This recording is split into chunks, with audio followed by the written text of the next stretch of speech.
From classics to children's books, you never know what she's gonna cook when Gretchen makes novel moms.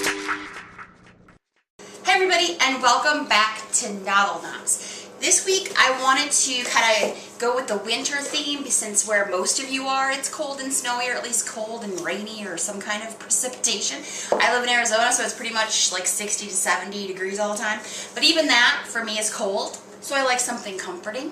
And for my book, which is comforting, I'm doing Mary Oliver's Winter Hours. So I did another Mary Oliver book before, but she's my favorite poet. And she has this book of essays called Winter Hours. And it's just something that I love to read. It's something that's easy to read, but it's just really beautiful in the way that she describes things. In the winter I am writing about, there was much darkness. Darkness of nature, darkness of event, darkness of the spirit. The sprawling darkness of not knowing. We speak of the light of reason.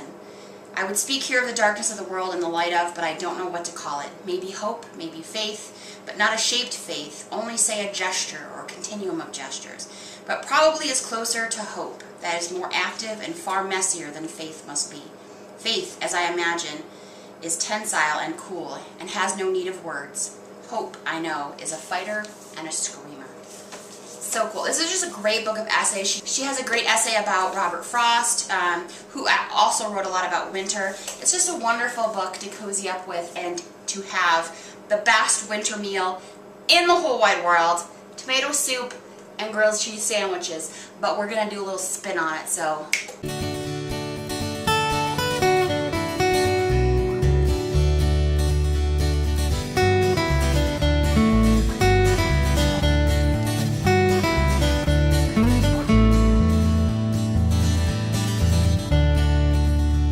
I love Mary Oliver, as you know, and I love grilled cheese and tomato soup.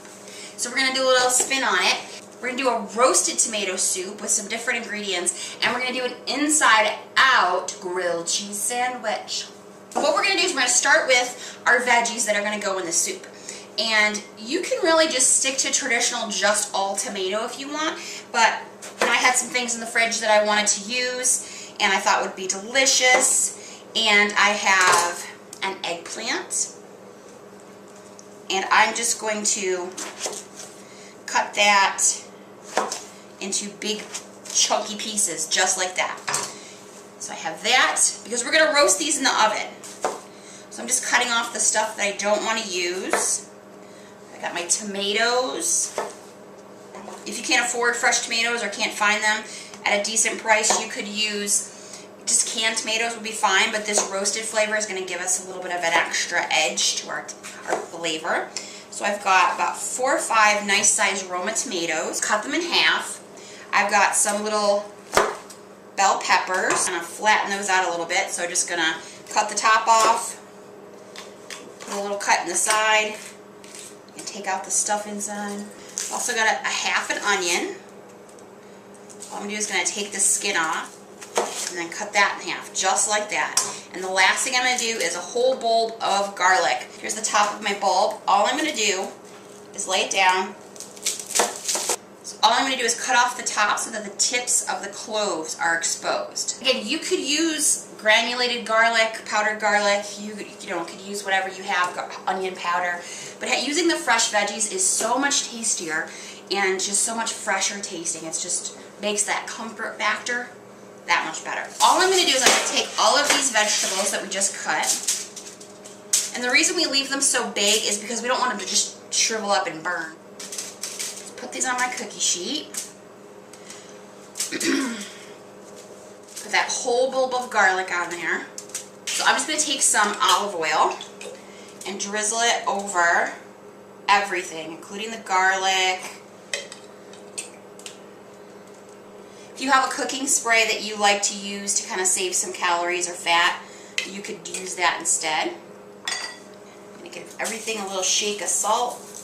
And then I'm just going to put this under the broil setting on my oven for about 20 minutes until everything has a nice brown caramelization. While we're waiting for those veggies to finish roasting, we can start the base of the soup. And all I'm doing is putting some butter, real butter, into a pot, which I'm actually going to use for my soup eventually, so double duty. I've I've got 3 tablespoons of butter, and we're making a roux. We've made a roux before. It's not hard. We're just melting that butter, and the roux is just going to be a thickener. So it's just going to be something that will make the soup that much more rich and thick and creamy. If you don't want it thick and creamy, you could just skip the roux, and that would be, you know, skipping some calories as well. It's up to you. So do you guys have fond memories of tomato soup? That was one of those things, like, you know, you open up a can of tomato soup, like the Campbell's tomato soup, after you've been out sledding all day, frolicking in a winter wonderland. That was always one of my favorites. Even today, like at work in the cafeteria, they'll serve that as lunch, and like everybody shows up at the cafeteria to eat lunch because it's one of those emotional, like, comfort foods that we all love. Okay, my butter is melted. Now I'm going to add, remember, you always add the equal amount flour to the fat or the butter. So I have 3 tablespoons, 3 tablespoons. We don't want anything to burn. We add in that flour and keep it moving.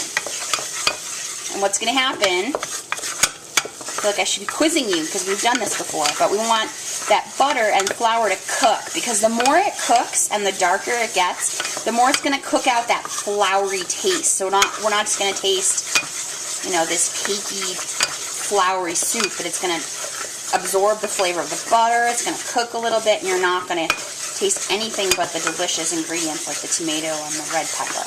So we're going to kind of keep this moving around, and we're going to let it get to a light brown color. Okay, so we've got this like a nice reddish brown color, which it's going to start to burn fast. You want to add your liquid.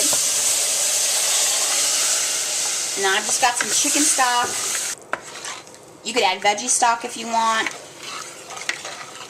You want to whisk that broth together with your roux. And just let it sit for a second. You want it to come up to a boil because that's when it's going to start to thicken.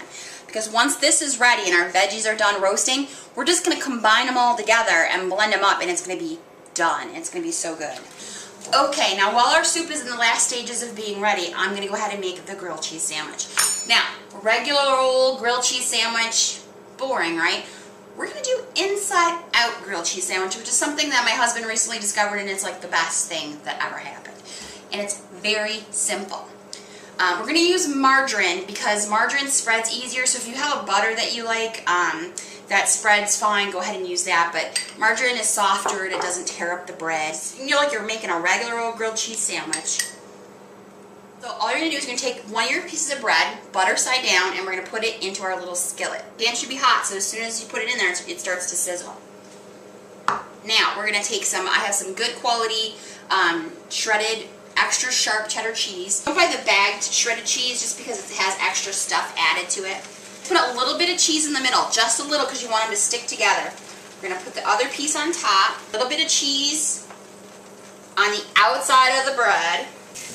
And by the time you've got this assembled, it's time to flip it. So we're going to flip it over. And then put some cheese on the other side. Now this is the important part. You have to let it cook long enough, because if you don't, the cheese will just kind of slide right off the bread. So we're going to let it kind of simmer in there, and you can kind of lift up the edge and see if the cheese is brown. You want a golden brown color, and it's still pretty orange, so we're going to let it just sit in there for a few seconds. Lifted it up and I see it's pretty brown on the bottom. I should be able to get my spatula underneath it. If I can't, this cheese is going to be too sticky. Look at that. And it's like a nice crust that you've got on the outside. Now there's other things you could do to make this grilled cheese a little bit more interesting. You can put some nice thinly sliced pieces of pear or apple, like a green apple would be delicious because it's nice and tart. But I wanted to keep it simple because that's what Mary Oliver, that's what I love about her, is the simple way she explains things and sees the world and the people around her. It's just beautiful. Just like grilled cheese is beautiful all by itself. About another 30 seconds and then our sandwich will be ready.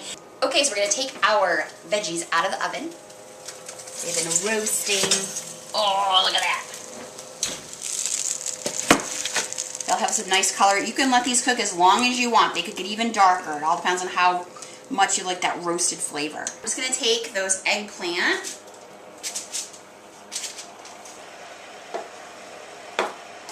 and put those right into our soup base that we already made. So we've got eggplant, that yummy red pepper.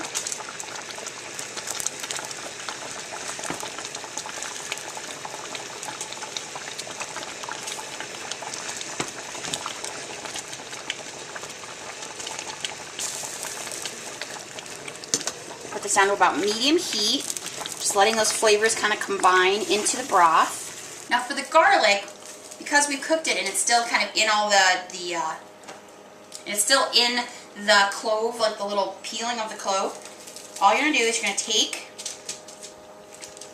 your garlic bulb, take those cloves that you just popped out of the skin and just put them right into your broth, whole. Just take your fingers. You can run this under some cold water if you don't want to burn your fingers. Alright, we're pretty much ready to just blend the crud out of it.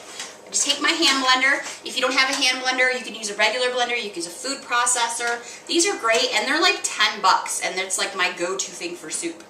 Just take my little blender, put it in the liquid before you turn it on so you don't get an explosion, and just start moving it around.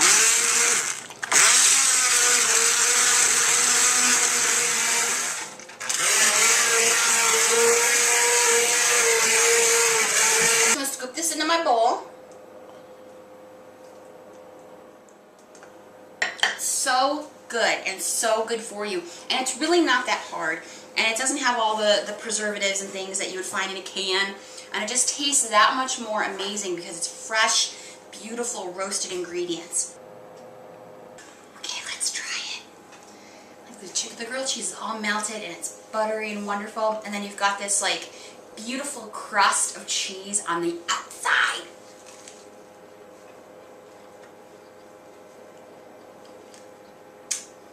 That's pretty darn good. But what makes it even better, you know what I'm doing.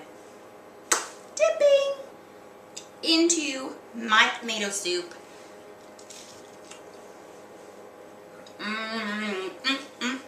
So good. You get because the cheese is brown on the outside, it has like that toasted flavor along with the buttery cheese in the inside.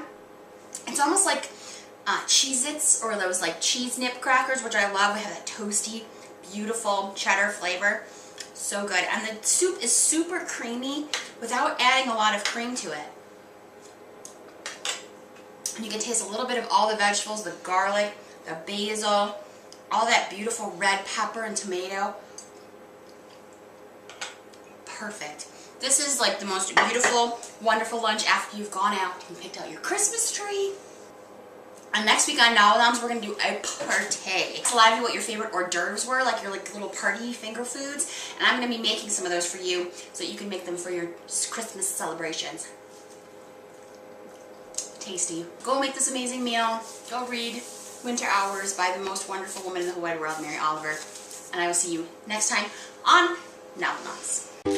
From classics to children's books, you never know what she's gonna cook when Gretchen makes novel Noms.